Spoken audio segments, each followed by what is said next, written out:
नमस्कार, reporter MD में आप सभी का स्वागत है। महाराष्ट्र में एक तो झारखंड में 2 चरणों में मतदान। 23 नवंबर को आएंगे नतीजे। चुनाव आयोग के अनुसार महाराष्ट्र में 20 नवंबर को एक चरण में मतदान होगा। 23 नवंबर को चुनाव के नतीजों का ऐलान कर दिया जाएगा। वहीं झारखंड में 13 नवंबर और 20 नवंबर को 2 चरणों में मतदान होगा। झारखंड चुनाव के नतीजे का ऐलान भी 23 नवंबर को होगा। महाराष्ट्र में एक चरण में विधानसभा चुनाव होने के ऐलान पर कांग्रेस नेता इमरान प्रतापगढ़ी ने कहा कि राज्य सरकार को पर्याप्त समय दिया गया है कि वह अपने सारे मुद्दों को सुलझा ले।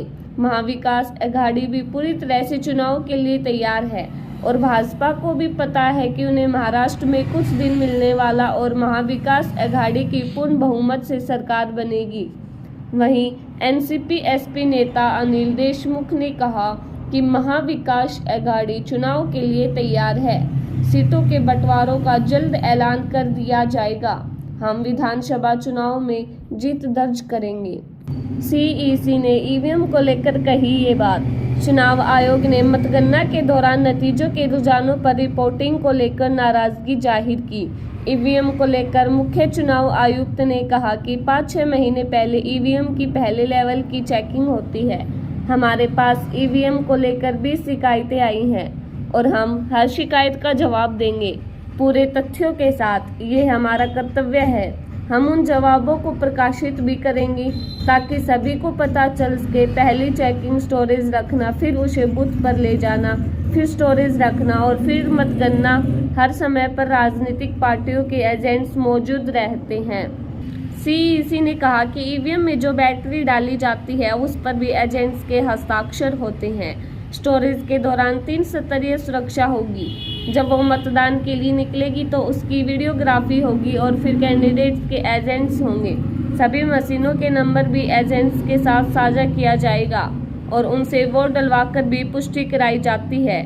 इसके बाद वोटिंग हुई और फिर बंद होने पर भी एजेंट्स के साइन कराए। हर कदम पर पब्लिक डिस्क्लोजर होता है। मुख्य चुनाव आयुक्त ने कहा कि पिछले से 15-20 चुनाव देखे तो हर चुनाव में अलग अलग नतीजे आए हैं और ऐसा नहीं हो सकता कि जब मनमाफिक नतीजे न आए तो सवाल उठाए जाएं। सीईसी ने कहा कि ईवीएम में सिंगल यूज बैटरी है और जब ये डाली जाएगी तो ये लंबे समय तक चलती है। जब शुरू हुई तो 100% थी, लेकिन जैसे जैसे वो इस्तेमाल होगी तो बैटरी लाइफ कम होगी। मॉक पोल के दौरान इस्तेमाल होने की वजह से बैटरी चार्जिंग अलग अलग हो सकती है। जिन 2 लोकसभा सीटों पर उपचुनाव होने हैं उनमें केरल की वायनाड लोकसभा सीट और महाराष्ट्र की नांदेड़ सीट शामिल है। जिन विधानसभा सीटों पर उपचुनाव होने हैं उनमें असम की धोलाई, सिडली, बोनगाईगांव, बेहाली और सामागुरी शामिल है।